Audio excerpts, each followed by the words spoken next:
Visakha steel ప్లాంట్ను ప్రభుత్వ రంగంలోనే కొనసాగించాలని, విశాఖ స్టీల్ ప్లాంట్కు సొంతంగా గనులు కేటాయించాలని డిమాండ్ చేస్తూ వామపక్ష పార్టీలు జీవీఎంసీ గాంధీ విగ్రహం వద్ద నిరసన కార్యక్రమాన్ని చేపట్టాయి. ఈ నిరసన కార్యక్రమం గురించి మరిన్ని విషయాలు మనతో మాట్లాడడానికి విశాఖ జిల్లా సిపిఎం జిల్లా కార్యదర్శి జగ్గునాయుడు ఉన్నారు. సార్ చెప్పండి సార్, మీరు సుమారు 1400 రోజుల నుండి ఉద్యమం చేస్తున్నారు. అయినా కేంద్ర ప్రభుత్వం ఎక్కడ వెనక్కి తగ్గలేదు. రేపు ప్రధానమంత్రి నరేంద్ర మోడీ విశాఖకు వస్తున్న నేపథ్యంలో మీ ప్రధాన డిమాండ్ ఏంటి? స్టీల్ ప్లాంట్ని 100% స్ట్రాటజిక్ సేల్ పేరు మీద అమ్మాలని చెప్పని కేంద్రంలో మోడీ ప్రభుత్వం నిర్ణయం చేసింది. సంవత్సరం లోపల దీన్ని మొత్తం ఈ ప్రక్రియ పూర్తి చేయాలని చెప్పని భావించింది మోడీ ప్రభుత్వం. కానీ 4 సంవత్సరాలు అయినా సరే 1% కూడా స్టీల్ ప్లాంట్ అమ్మలేకపోయింది. కారణం ఏంటంటే మొత్తం రాష్ట్ర ప్రజానీకం, విశాఖపట్నం ప్రజానీకం స్టీల్ ప్లాంట్ని ప్రభుత్వ రంగంలోనే ఉంచాలి, దీన్ని ప్రైవేట్ అమ్మడానికి వీల్లేదని చెప్పని పోరాటం చేయడం. అయితే స్టీల్ ప్లాంట్ అమ్మడం లేదు, కానీ దాన్ని మట్టేడు ముంచేడు కార్యక్రమం మాత్రం మోడీ ప్రభుత్వం ఆపలేదు. దాన్ని కంటిన్యూగా సొంత గనులు కేటాయించట్లేదు. 3 బ్లాస్ట్ ఫర్నేస్లో 2 బ్లాస్ట్ ఫర్నేస్ మాత్రం నడుపుతూ ఉంది. కార్మికులకి, పర్మనెంట్ ఎంప్లాయీస్కి, కాంట్రాక్ట్ కార్మికులకి జీతాలు ఇవ్వడం లేదు, వర్కింగ్ క్యాపిటల్ ఇవ్వడం లేదు, నిర్వాసిత ఉద్యోగాలు ఇవ్వడం లేదు, 5,000 ఉద్యోగ ఖాళీలు ఉన్నాయి, భర్తీ చేయడం లేదు.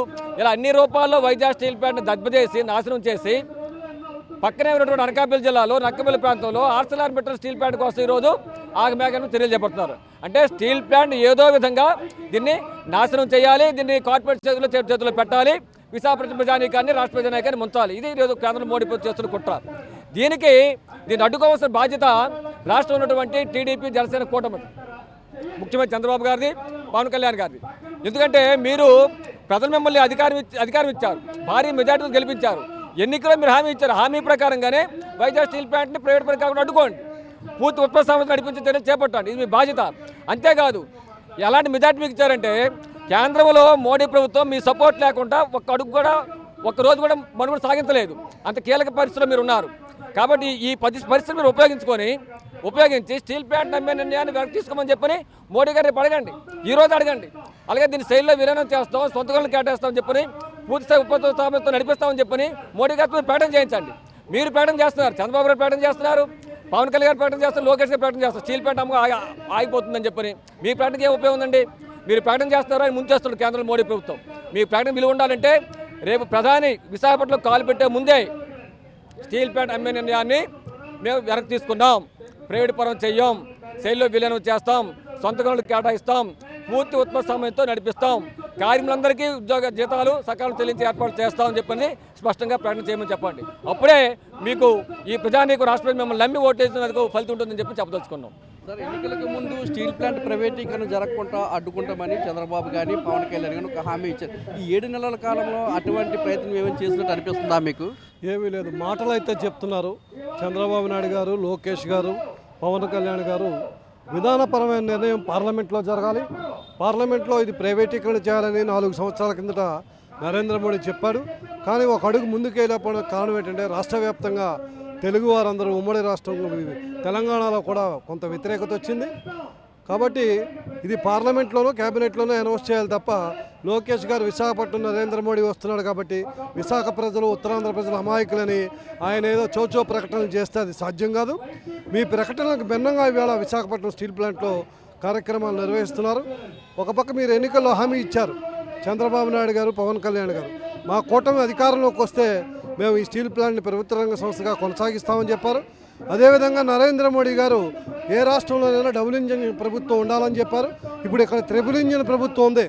బీజేపీ ఈ రాష్ట్ర ప్రభుత్వంలో ఉంది, తెలుగుదేశం ఉంది, పవన్ కళ్యాణ్ ఉంది. ఈ త్రిబుల్ ఇంజిన్ ప్రభుత్వం అధికారంలోకి వచ్చాక ఈ కూటమి ప్రభుత్వం నరేంద్ర మోడీ మీద ఒత్తిడి తేవాలి. ముఖ్యంగా చంద్రబాబు నాయుడు గారు, పవన్ కళ్యాణ్ గారు పార్లమెంట్లో మీరు కానీ వెనక్కి మీరు రాజీనామాలు చేయక్కర్లేదు, మీరు ఉచిత ప్రకటనలు చేయక్కర్లేదు.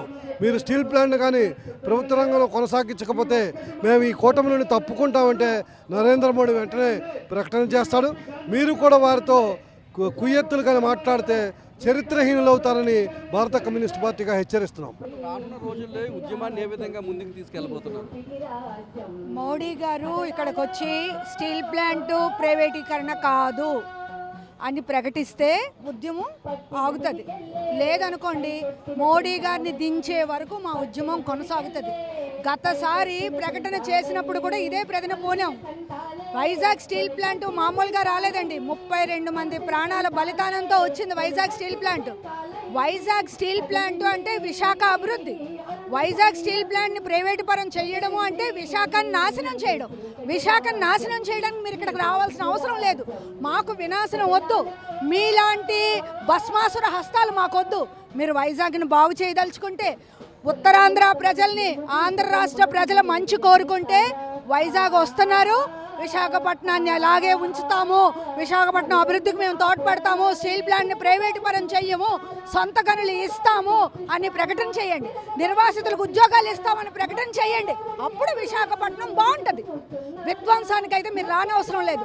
చంద్రబాబు నాయుడు గారికి ఒకటే చెప్పదలుచుకున్నాం, లోకేష్ బాబు గారికి ఒకటే చెప్పదలుచుకున్నాం, పవన్ కళ్యాణ్ గారికి ఒకటే చెప్పదలుచుకున్నాం, మేము స్టీల్ ప్లాంట్ ప్రైవేటు పరం కానివ్వం అని ప్రకటన చేశారు కదా నిన్న మొన్న. అదే మాట మోడీ చేత చెప్పించండి. అప్పుడు మిమ్మల్ని ఆంధ్ర రాష్ట్ర ప్రజలు నమ్ముతారు. లేదు అనుకుంటే మీరు నిజంగానే మోసగాళ్ళు, అబద్ధం చెప్పేవాళ్ళు. మీరు కూడా విశాఖపట్నం నాశనాన్ని కోరుకునేవాళ్ళు అని చెప్పి విశాఖపట్నం ప్రజలు గమనిస్తారు. మీకు కూడా, మీకు వ్యతిరేకంగా కూడా భవిష్యత్తు ఉద్యమం సాగుతుంది. స్టీల్ ప్లాంట్ ప్రభుత్వ రంగంలో కొనసాగే, ప్రభుత్వ రంగంలోనే ఉండే వరకు, ఆ రకమైన నిర్ణయం కేంద్ర ప్రభుత్వం, రాష్ట్ర ప్రభుత్వం చేసే వరకు విశాఖ ప్రజలు ఉద్యమిస్తారని హెచ్చరిస్తున్నాం. ప్రధానమంత్రి నరేంద్ర మోడీ విశాఖ పర్యటన సందర్భంగా విశాఖ స్టీల్ ప్లాంట్ ప్రైవేటీకరణ ఉండదు అనే ప్రకటనను చంద్రబాబు నాయుడు, పవన్ కళ్యాణ్, లోకేష్ చేయించాలని, ఎన్నికలకు ముందు వీరంతా కూడా విశాఖ స్టీల్ ప్లాంట్ ప్రైవేటీకరణ జరగకుండా అడ్డుకుంటామని ఒక హామీ ఇచ్చారని, హామీ నిలబెట్టుకునే బాధ్యత కూటమి నేతల మీద ఉందని, మాట తిరిగిపోతే వాళ్ళంతా కూడా చరిత్రహీనులుగా మిగిలిపోతారని వామపక్ష పార్టీ నేతలు హెచ్చరిస్తున్నారు. కెమెరామెన్ రమేష్తో నాయుడు, విశాఖపట్నం నుంచి.